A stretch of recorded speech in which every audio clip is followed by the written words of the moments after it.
Hey friends, this is Derrick Broze of the Conscious Resistance Network, and today we're going to talk about the lies around Syrian gas attacks and how these lies, these false flags, are used to justify the push towards war, the push towards violence, the push towards death, and to seizing control of lands, specifically in Syria. Before we do that, though, I want to remind you guys to bookmark theconsciousresistance.com so you can get all of our latest content here at the Conscious Resistance Network. We are completely independent media. We are supported by listeners and supporters like you who donate and invest in what we do here and follow our content on Minds and Steemit and Discord, who join our text list, who follow us on BitChute, people who support financially on a monthly basis at Patreon or Subscribestar. We're supported by the people who join our email newsletter and by the people who buy via My Brave Botanicals to get their kratom and CBD needs. We're also supported by those people who choose to invest in the Conscious Resistance Network monthly through our crowdfunding campaign. So we'll talk more about that in a moment, but let's get right into the details. Look, the reality is, friends, we were lied to again.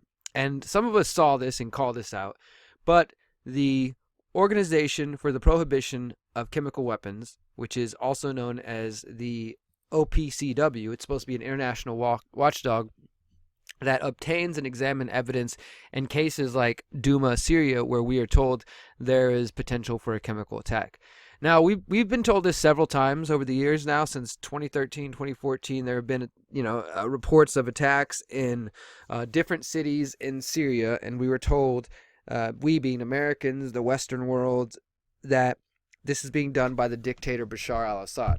Now, before I go any further, I want to say this is not an endorsement of Bashar al-Assad or anything of that sort. All it is just an acknowledgement that there are lies coming from the corporate media and that the people in power, the people who work with the politicians and the people in the media, they stand to benefit. Whether that means just financially, whether that means just by, following the party line, they can advance their careers. The point is, at the end of the day, they benefit from lying to us. And so there has been much suspicion over the years regarding whether or not these attacks were real. There have been people independently have come forward and said, look, we haven't found strong evidence for these attacks. But most recently, there was talks of an attack back in 2018, April 2018, in Douma. And you may remember that within days of this alleged attack, Trump started launching bombs. So let's just take a look at that for a moment. And here's my brief summary. The so-called Syrian civil war has been raging since 2011, the Arab Spring, when various groups began revolting against the regime of President Bashar al-Assad.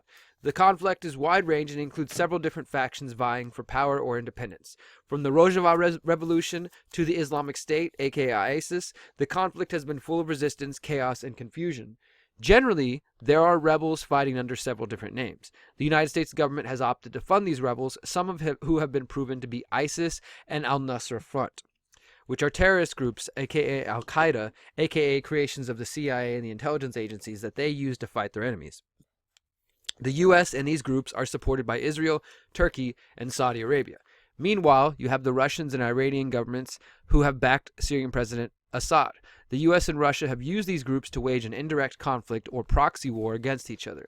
In the last 6 years, Assad has been accused of using chemical weapons against his own people more than a handful of times. These alleged attacks include Aleppo in March 2013, Ghouta in 2013, Khan Shaykhun in April 2017, and Douma in April 2018. So what we're looking at, though, is basically that the fact that as soon as we were told that there was an attack, Trump authorized the bombing of hundreds, sent out hundreds of missiles. Right here, we have it written down, more than 100 Tomahawk missiles on Damascus. The U.S. relied on alleged blood and urine data to justify this attack. And so from the very beginning, there have been questions. And now we have confirmation due to WikiLeaks leaked documents showing that a member of the Organization for the Prohibition of Chemical Weapons was trying to speak out to his superiors and saying, hey, the preliminary reports that we wrote do not line up with what you guys put out in the final report. And this was all now been leaked to WikiLeaks.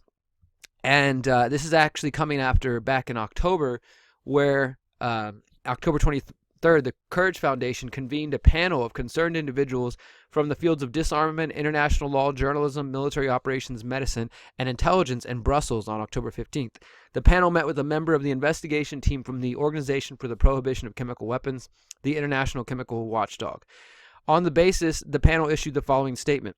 Based on the whistleblower's extensive presentation, including internal emails, text exchanges, and suppressed draft reports, we are unanimous in expressing our alarm over unacceptable practices in the investigation of the alleged chemical attack in Douma on April 7, 2018. We became convinced by the testimony that key information about chemical analysis, toxicology consultations, ballistic studies, and witness testimonies was suppressed, ostensibly to favor a preordained conclusion. We have learned of disquieting efforts to exclude some inspectors from the investigation whilst thwarting their attempts to raise legitimate concerns, highlight irregular practices, or even to express their differing observations and assessments. A right explicitly conferred on inspectors and the Chemical Weapons Convention, evidently with the intention of ensuring the independence and authoritativeness of inspection reports. However, belatedly, we therefore call on the OPCW to permit all inspectors who took part in the Douma investigation to come forward and report their differing observations in an appropriate forum. The panel advances these criticisms and the expectation that the OPCW will revisit its investigation of the Douma incident. So they're basically back in October were calling for the whistleblower to come forward and for the OPCW to allow anybody to come forward. Well, that didn't exactly happen, but the whistleblower did provide more information. The whistleblower gave us his name but prefers to go under the pseudonym Alex out of concern, he says, for his safety. He is the second member of the Douma fact-finding mission to have alleged that scientific evidence was suppressed. In May this year, an unpublished report by Ian Henderson, a South African ballistic expert who was in charge of the mission's engineering sub-team, was leaked. The team examined 2 suspicious cylinders, which rebels said were filled with chlorine gas and which were allegedly dropped on them from above by the Syrian Air Force. So these cylinders were found on the roof of damaged buildings, on bodies, and on the floor, and they were allegedly dropped from the top. Although people immediately said that it doesn't look like the cylinders could have been dropped because of the way that the condition they were in, it just didn't seem very possible. All but one member of the team concurred with Henderson in concluding that there was a higher probability that the cylinders had been placed manually. Henderson did not go as far to suggest that the opposition activists on the ground had staged the event, but this inference could be drawn. Nevertheless, Henderson's findings were not mentioned in the published OPCW report. Now, Alex, the new whistleblower, said his aim in going public was not to undermine the OPCW, most of whose investigators are objective scientists, but to persuade the organization's leadership to allow the team out of Douma to put forward their findings and answer questions at the week-long annual conference of member states, which starts just 2 days ago on November 25th. Most of the Douma team felt the 2 reports on the incident, the interim report and the final report, were scientifically impoverished, procedurally irregular, and possibly fraudulent. Behind his call for the Douma inspectors to address the next OPCW conference was the hope that thereby the watchdog would, quote, demonstrate transparency, impartiality, and independence. But look, the reality is Trump's already launched 100 Tomahawk missiles behind these false reports, right? So even if we can go back and the OPCW can claim that we made mistakes or, we didn't let everything out. Well, 100 Tomahawk missiles have already been dropped on Damascus. And think about this, guys. That was within days of us being told that the attack took place. So we were told the attack takes place in April. The White House releases their assessment by April 13th. And then within days, Trump's dropping 100 Tomahawk missiles. No support from, the U.S. Congress, no constitutional approval, just a bunch of people in the media clamoring for war and talking about dead kids and Syrian gas attacks. And there you go. It happens. So what exactly is this whistleblower, these couple of whistleblowers stating? As I mentioned, so this is a report from Counterpunch. We have Gray Zone, Syria Scandal, new whistleblower claims, Chemical Weapons Watchdog, OPCW, oppressed Douma evidence. And we also have the actual emails from WikiLeaks, which have now been posted on the WikiLeaks website. You won't hear about this again anywhere in the mainstream, but it shows how the report has been changed. And as I said, this was first reported on in October at this panel, that there was a whistleblower out there and that was going to speak up soon. And what we do know is that the whistleblower claims that they being the OPCW, their final report discussed a chlorine atom Now, you may remember that we were told that there was a chlorine gas attack. And from the beginning, though, people were saying that the scenario seemed like it was staged, like the cylinders weren't dropped from the sky, but they were placed on the scene after the fact by somebody. And the whistleblower also said that what really undermines the report is that the chlorine atom that they claim they found could have been from anything as simple as bleach. House bleach contains that same atom, but instead of just simply stating we found a chlorine atom, which could be from everything from bleach to chlorine gas, they focused on the possibility that it must have been a chlorine gas nerve agent. And of course, they said, well, it came from these cylinders that were dropped out of the sky. The Douma fact-finding team quickly discovered that this was wrong, that there were symptoms of a potent nerve agent combined with chlorine gas.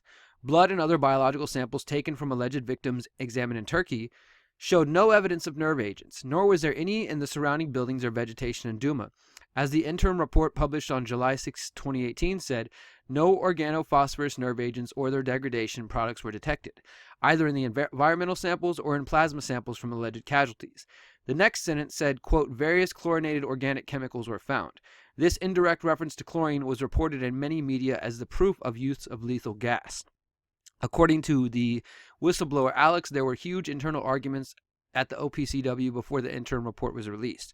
Chlorinated organic chemicals are present in the natural environment, so one crucial point in discovering what actually happened was to measure the amount in the locations where the two cylinders were found and in the other parts of the buildings in the street.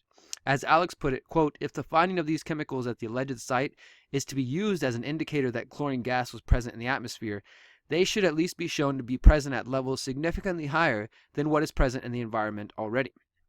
However, this is not what they did. Against normal expectations, they were not passed on to the inspector who was drafting OPCW's interim report. The inspector did, however, have the analysis from the samples of blood, hair, and other biological data from 11 alleged victims. In no case did the samples reveal any relevant chemicals.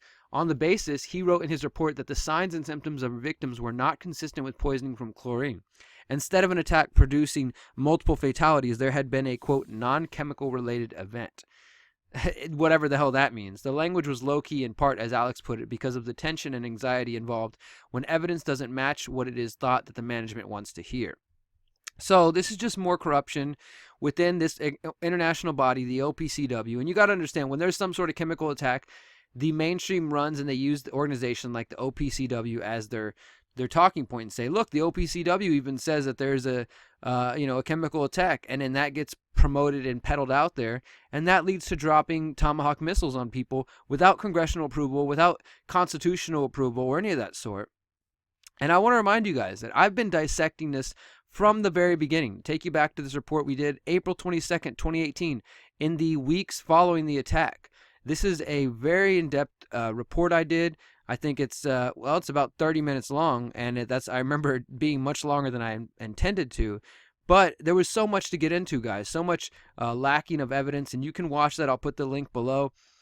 You can also see my articles. I did 2 different articles, one for Activist Post, examining the evidence for chemical attack in Syria, where I go over at the time what we knew and how it seemed to be a lie already, and now we know this even further than we did before. I talk about how in April 2017, Theodore Postal, who's a professor emeritus at MIT and former scientist with the U.S. Department of Defense, released a 14-page report debunking the White House's report that concluded that Assad was behind previous attacks. Postal's report found that U.S. and supporting governments did not provide concrete evidence to back up their claims. He also says that it is increasingly likely that the attack was carried out by the, quote, rebel forces. So you can get into that. Then I also did a part 2 of this for Ben Swan's website on Truth in Media, and you can see that one right here, examining ground reports from Syria. So both of these written within days. This one's the 23rd, this one's the 24th, and they both go into depth about the lies we were being told about the Syrian chemical attacks. And I actually review statements from people who are on the ground, actually on the ground in Syria, not just the BS mainstream media repeating their talking points. And again, you can go back here to July 2018 when I showed that a report found no trace of nerve agent at the site of suspected chemical attack in Syria. But by this point, the Tomahawk missiles had already been launched by Donald Trump, And that's just the reality. So Donald Trump helped carry out an agenda based on a false flag attack. No congressional approval, just bombing people, saying we're going to get rid of Assad, where we know that the United States government, the CIA, is working with Al-Qaeda, Al-Nusra Front, ISIS, etc., along with Syria and Saudi Arabia. And they use these groups as a way to oppose their enemies in Syria and Russia and Iran. And they also use them as a way to say, hey, they're committing acts of terrorism out there. We need to defend and protect the rebels, so let's go after these bad guys. But as I've been saying since 2018 and breaking down and reports and articles and video reports, and now that we have confirmed from a whistleblower, the attacks did not happen. At least this 2018 one, April 2018, did not happen. And if anything did happen, it was based on a lie, and the attacks came from the quote-unquote rebels that are being supported by the U.S. government. And that is a fact, my friends. You will not hear this anywhere in the corporate Deadstream media. And if you like reports like this, I need your support. I need your investment in the Conscious Resistance Network. You know, I'm only going to say this a couple more times. As we wind down the rest of the year, you won't see me doing, I'll do one more crowdfunding campaign in December, and that'll be it. As I focus on the documentaries that I'm working on 5G, documentaries on Epstein, on the Finders, working on a new book on how to opt out of the technocratic state, and trying to bring you reports like this about the Syria OPCW whistleblower that you're not going to hear elsewhere. And I take my time. I'm not just like other independent media channels and YouTube channels that rush to be the first one to tell you on day one. I want to make sure that I can go deep like I have with you here and showing you various pieces of evidence that make it conclusively clear that we're being lied to, so that you can take this information and turn around and use it and share it with other people. This information is not meant to be kept to yourself. This is meant to be shared widely, far and wide, so we can keep waking people up. That's what this is about. So please help me, help you, help me, help you and each other. Let's work together to keep waking people up. Invest in the Conscious Resistance here at fundraiser.com/consciousresistance3. The link is in the description below. Help us reach the $1,000 mark before the end of the month. And that's it, guys. Stay tuned for more videos. Until next time, keep exposing the lies. And remember, you are powerful, you are beautiful, and you are free. Peace.